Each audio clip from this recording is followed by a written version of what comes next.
Thyroid enlargement. The normal thyroid gland is impalpable. The term goiter, from the Latin guttur equals the throat, is used to describe generalized enlargement of the thyroid gland. A discrete swelling, nodule, in one lobe with no palpable abnormality elsewhere is termed an isolated, or solitary, swelling. Discrete swellings with evidence of abnormality elsewhere in the gland are termed dominant. A scheme for classifying thyroid enlargement is given in Table 55.3.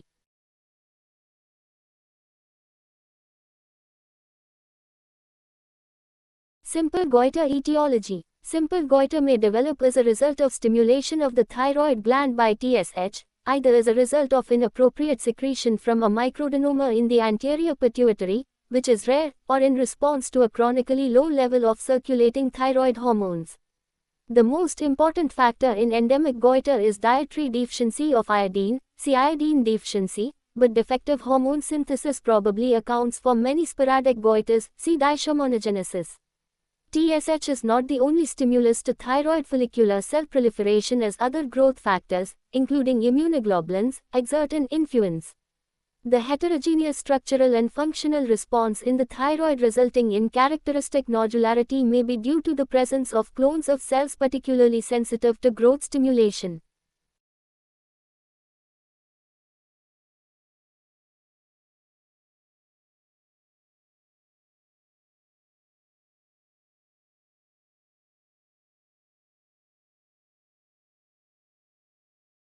Simple goiter, euthyroid. Diffuse hyperplastic. Multinodular goiter. Physiological.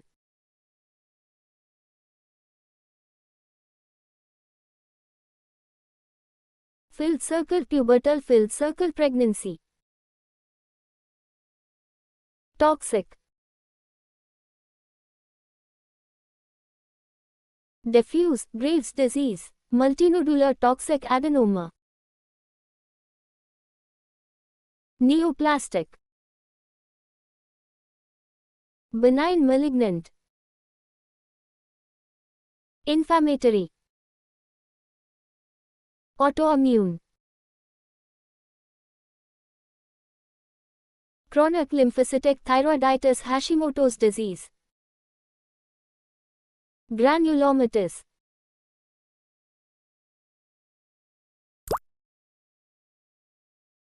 De Quervain's thyroiditis.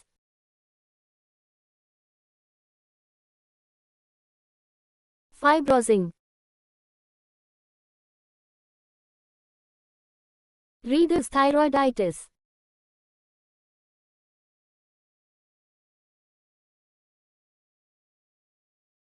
Infective.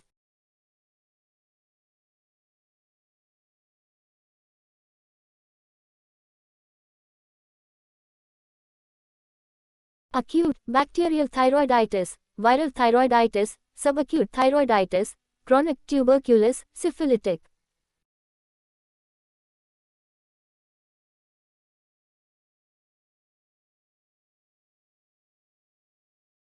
Other amyloid.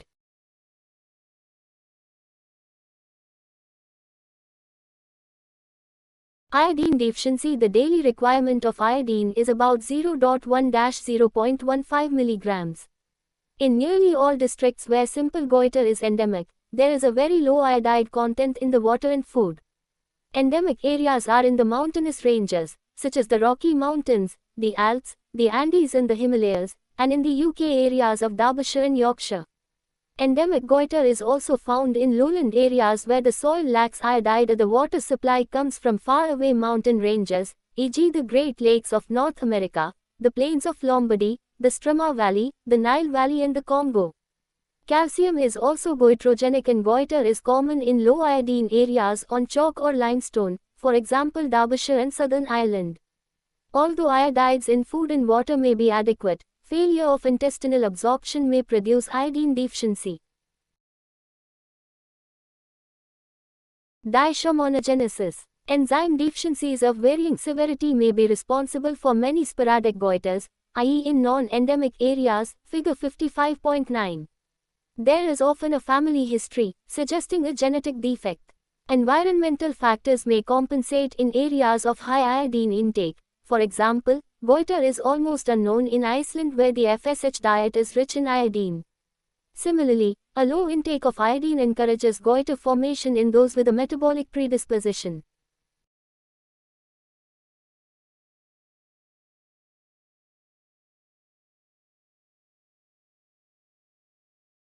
Goitrogens. Well-known goitrogens are the vegetables of the Brassica family, cabbage, kale and rape, which contain thiocyanate, drugs such as para-aminosalicylic acid, PAS, and the antithyroid drugs. Thiocyanates and perchlorates interfere with iodide trapping. Carbimazole and thiouracil compounds interfere with the oxidation of iodide and the binding of iodine to tyrosine. Surprisingly, iodides in large quantities are goitrogenic, because they inhibit the organic binding of iodine and produce an iodide goiter. Excessive iodine intake may be associated with an increased incidence of autoimmune thyroid disease.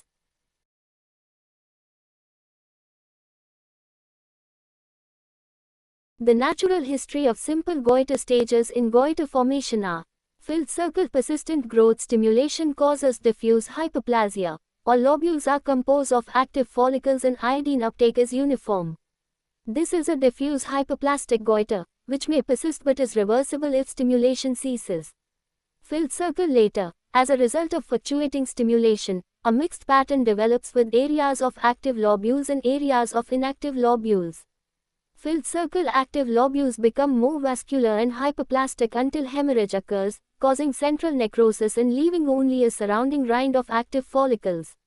Filled circle. Necrotic lobules coalesce to form nodules filled either with iodine-free colloid or a mass of new but inactive follicles.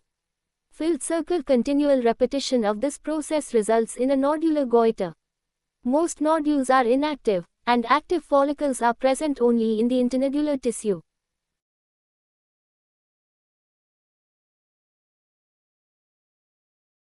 Diffuse hyperplastic goiter. Diffuse hyperplasia corresponds to the FRST stages of the natural history. The goiter appears in childhood in endemic areas. In sporadic cases, it usually occurs at puberty, when metabolic demands are high. If TSH stimulation ceases, the goiter may regress, but tends to recur later at times of stress such as pregnancy. The goiter is soft, diffuse and may become large enough to cause discomfort. A colloid goiter is a late stage of diffuse.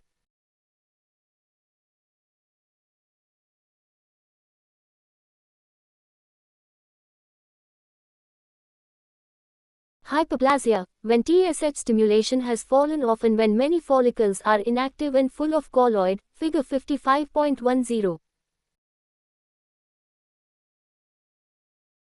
Nodular goiter. Nodules are usually multiple, forming a multinodular goiter, figure 55.11. Occasionally, only one macroscopic nodule is found, but microscopic changes will be present throughout the gland. This is one form of a clinically solitary nodule. Nodules may be colloid or cellular, and cystic degeneration and hemorrhage are common, as a subsequent calcification. Nodules appear early in endemic goiter and later, between 20 and 30 years, in sporadic goiter, although the patient may be unaware of the goiter until his or her late 40s or FF-ties. All types of simple goiter are more common in the female than in the male owing to the presence of estrogen receptors in thyroid tissue.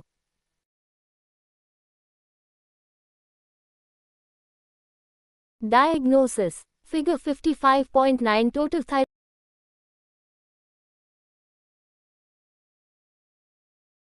Diagnosis is usually straightforward. The patient is euthyroid and the nodules are palpable and often visible.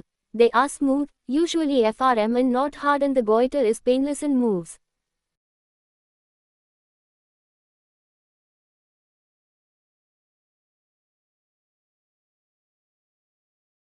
freely on swallowing. Hardness and irregularity, due to calcification, may simulate carcinoma. A painful nodule. Sudden appearance. A rapid enlargement of a nodule raises suspicion of carcinoma but is usually due to hemorrhage into a simple nodule. Differential diagnosis from autoimmune thyroiditis may be difficult and the two conditions frequently coexist.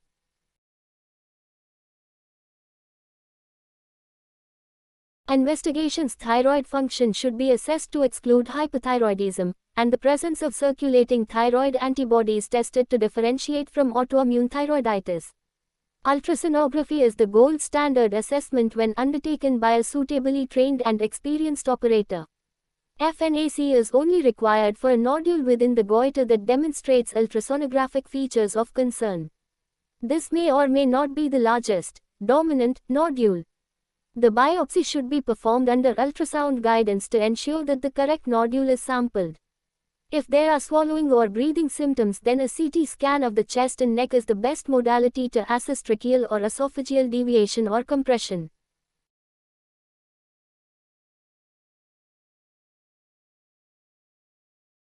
Complications: tracheal obstruction may be due to gross lateral displacement or compression in a lateral or anteroposterior plane by retrosternal extension of the goiter, figure 55.7. Acute respiratory obstruction may follow hemorrhage into a nodule impacted in the thoracic inlet. Secondary thyrotoxicosis: transient episodes of mild hypothyroidism are common, occurring in up to 30% of patients. Carcinoma: an increased incidence of cancer, usually follicular, has been reported from endemic areas. Dominant or rapidly growing nodules in long-standing goiters should always be subjected to aspiration cytology.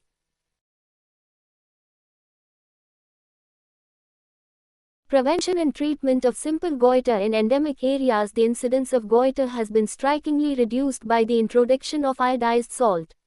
In the early stages, a hypoplastic goiter may regress if thyroxine is given in a dose of 0.15–0.2 mg daily for a few months.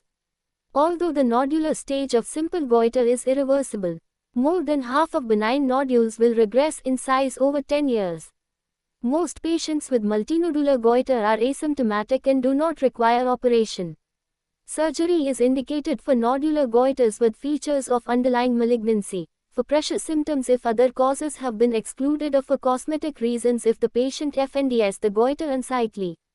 If the goiter is causing tracheal compression, then surgery should be considered. Many such patients are found incidentally and are asymptomatic and often very elderly. As these goiters often grow very slowly, the risks and benefits of surgery should be considered carefully, particularly if a sternal split may be required for access.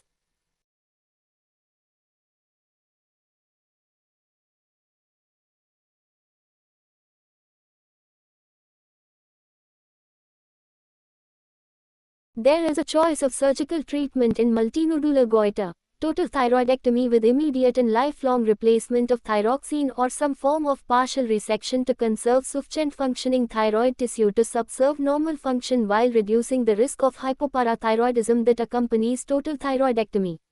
Historically, subtotal thyroidectomy involves partial resection of each lobe, removing the bulk of the gland and leaving up to 8 grams of relatively normal tissue in each remnant. The technique is essentially the same as described for toxic goiter, as are the postoperative complications. A significant problem with this approach is the propensity for regrowth. Therefore, unless there is a local shortage of thyroxine, most surgeons now favor total thyroidectomy in the setting of bilateral disease. More often, however, the multinodular change is asymmetrical, with one lobe more significantly involved than the other. In these circumstances, particularly in older patients, total lobectomy on the more affected side is the appropriate management. Although this can be used in combination with subtotal resection of the contralateral lobe, Dunhill procedure, most surgeons now prefer no intervention on the less affected side because of the potential for regrowth and the increased rate of complications associated with reparation. In many cases, the causative factors persist and recurrence is likely.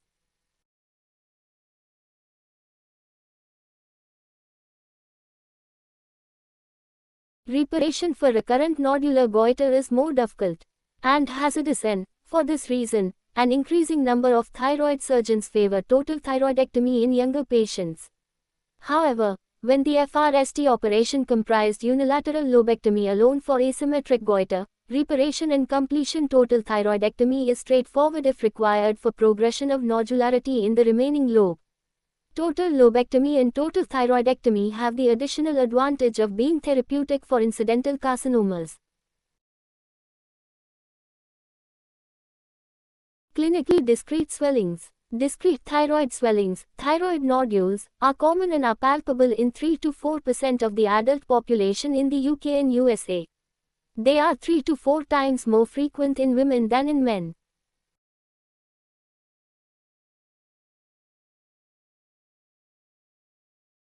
Diagnosis: a discrete swelling in an otherwise impalpable gland is termed isolated or solitary, whereas the preferred term is dominant for a similar swelling in a gland with clinical evidence of generalized abnormality in the form of a palpable contralateral lobe or generalized mild nodularity.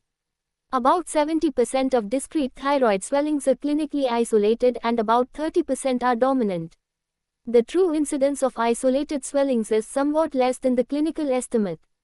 Clinical classification is inevitably subjective and overestimates the frequency of truly isolated swellings. When such a gland is exposed at operation or examined by ultrasonography, CT or MRI, clinically impalpable nodules are often detected. The true frequency of thyroid nodularity compared with the clinical detection rate by palpation is shown in Figure 55.12.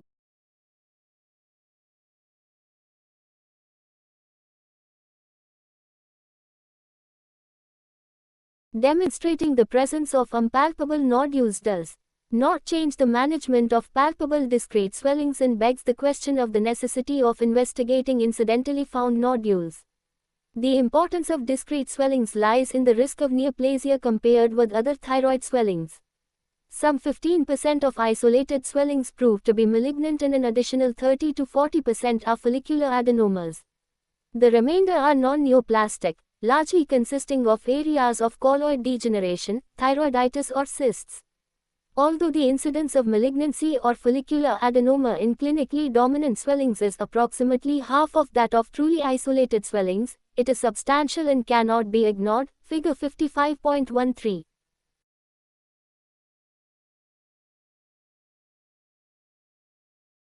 Investigation: thyroid function serum TSH and thyroid hormone levels should be measured. If hypothyroidism associated with a discrete swelling is confirmed biochemically, it indicates either a toxic adenoma or a manifestation of toxic multinodular goiter. The combination of toxicity and nodularity is important and is an indication for isotope scanning to localize the areas of hyperfunction. Autoantibody titers: the autoantibody status may determine whether a swelling is a manifestation of chronic lymphocytic thyroiditis. The presence of circulating antibodies increases the risk of thyroid failure after lobectomy. Isotope scan. Isotope scanning used to be the mainstay of investigation of discrete thyroid swellings but has been abandoned except when toxicity is associated with nodularity. Ultrasonography: this is used to determine the physical characteristics of thyroid swellings. There are a number of ultrasonographic features in a thyroid swelling associated with thyroid neoplasia, including microcalcification and increased vascularity, but only macroscopic capsular breach and nodal involvement are diagnostic of malignancy. Ultrasonography should be used as the primary investigation of any thyroid nodule as a reassuring appearance.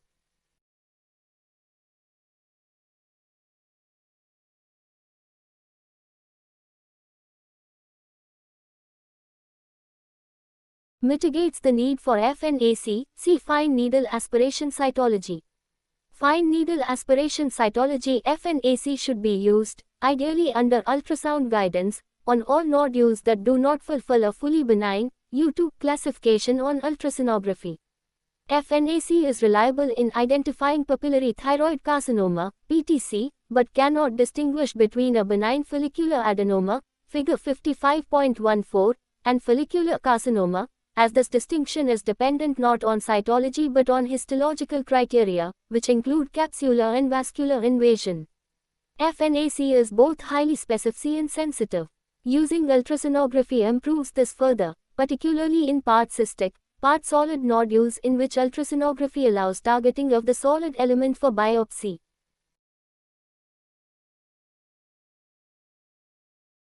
Radiology plane FLMS have previously been used to assess tracheal compression and deviation, but the modality of choice now is CT scanning. CT scanning is also useful if ultrasonography has identified metastatic disease in the neck, as it can assist surgical planning and also assess the superior mediastinum in lungs.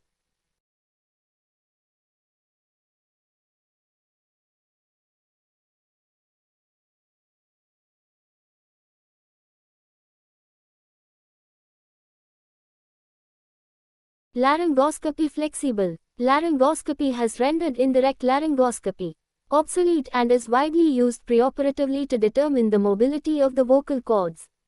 The presence of a unilateral cord palsy coexisting with an ipsilateral thyroid nodule of concern is usually diagnostic of malignant disease. Core biopsy is rarely indicated in thyroid masses owing to the vascularity of the thyroid gland and the risk of post-procedure hemorrhage. It can be useful in the rapid diagnosis of widely invasive malignant disease, for example anaplastic carcinoma, or in the diagnosis of lymphadenopathy.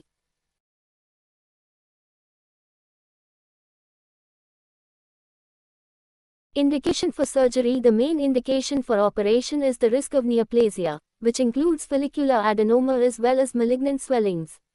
The reason for advocating the removal of all follicular neoplasms is that it is seldom possible to distinguish between a follicular adenoma and carcinoma cytologically. Even when the cytology is negative, the age and sex of the patient and the size of the swelling may be relative indications for surgery, especially when a large swelling is responsible for symptoms. There are useful clinical criteria to assist in selection for operation according to the risk of neoplasia and malignancy. Hard texture alone is not reliable, as tense cystic swellings may be suspiciously hard, but a hard, irregular swelling with any apparent effexity, which is unusual, is highly suspicious. Evidence of RLN paralysis, suggested by hoarseness in a non-occlusive cough and confirmed by laryngoscopy, is almost pathognomonic. Cervical lymphadenopathy along the internal jugular vein in association with a clinically suspicious swelling is almost diagnostic of PTC. In most patients, however, such features are absent. The incidence of thyroid carcinoma in women is about 3 times that in men, but a discrete swelling in a male is much more likely to be malignant than in a female.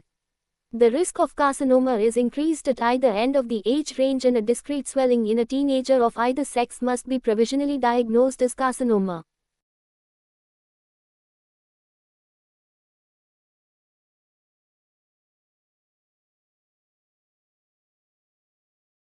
Thyroid cysts. Routine FNAC, or ultrasonography, shows that over 30% of clinically isolated swellings contain fluid and are cystic or partly cystic.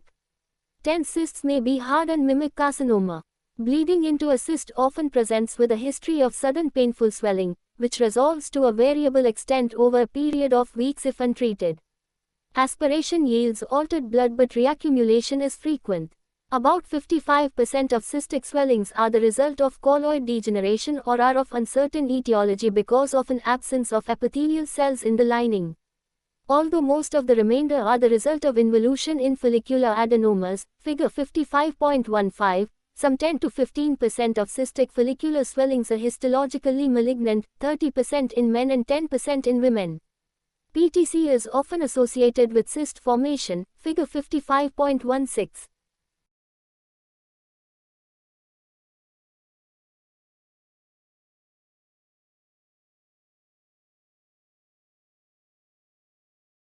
Most patients with discrete swellings, however, are women, aged 20 to 40 years, in whom the risk of malignancy, although significant, is low and the indications for operation are not clear-cut. Ultrasonography is the most useful tool for assessing cysts. If there is no discernible solid element, the cyst is almost certainly benign and does not need to be further investigated. As stated above, simple aspiration is associated with high rates of reaccumulation. However, ablation using either ethanol or thermal probes, radiofrequency, microwave, laser or high-frequency ultrasound, achieves cyst resolution in up to 90% of cases and should be considered for recurrent, symptomatic cysts. If there is an associated solid element, then consideration should be given to targeting that area with ultrasound-guided FNAC. The indications for operation in isolated or dominant thyroid swellings are listed in Table 55.4.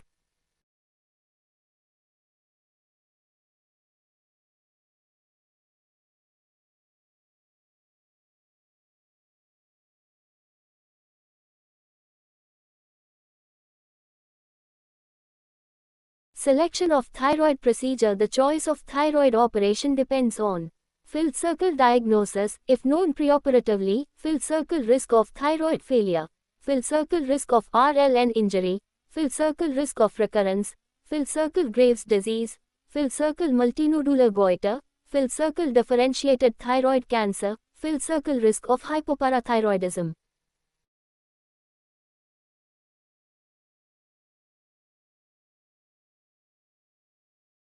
Total and near total thyroidectomy do not conserve sufficient thyroid tissue for normal thyroid function, and thyroid replacement therapy is necessary.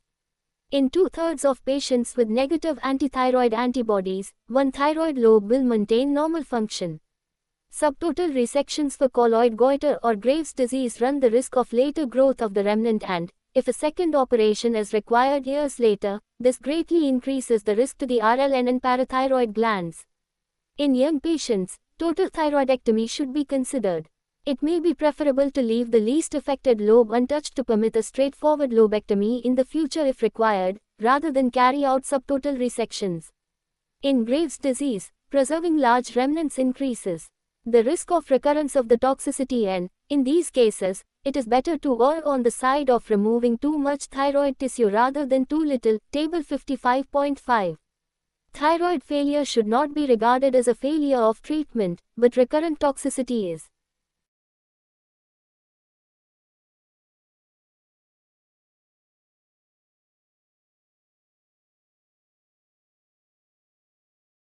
Retrosternal goiter. Retrosternal goiter tends to arise from the slow growth of a multinodular gland down into the mediastinum. As the gland enlarges within the thoracic inlet, pressure may lead to dysphagia, tracheal compression, and eventually airway symptoms. The vast majority of patients have minimal symptoms.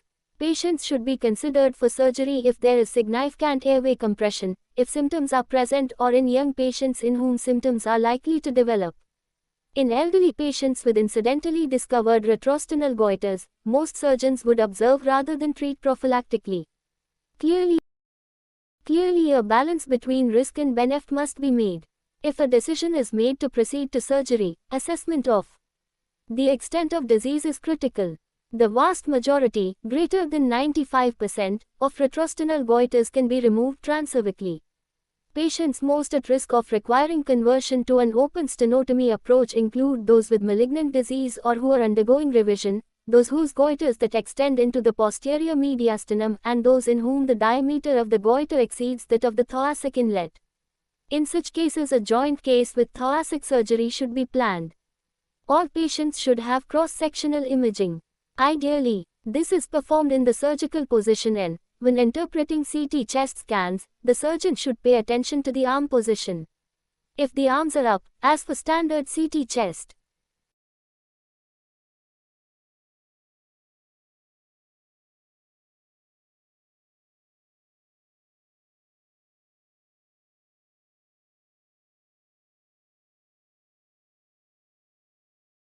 there will be a great deal of difference in thyroid position compared with when the arms are down and the neck extended.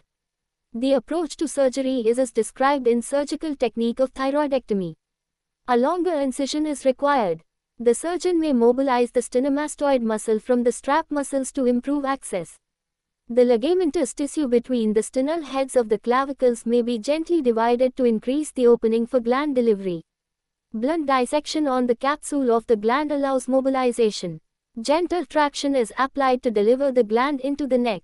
If the goiter has developed from a posteriorly positioned nodule, there is a risk that the RLN may be displaced anteriorly, so great care must be taken in dividing apparent fascial bands that overlay the gland. The blood supply is from the neck, reducing the risk of catastrophic bleeding from the great vessels. Nonetheless, care should be taken in the region of the major blood vessels in the neck and chest. If the gland is FXED and immobile or too large to deliver, through a cervical approach, a midline stenotomy is performed and the gland can be dissected from below to achieve a safe total thyroidectomy.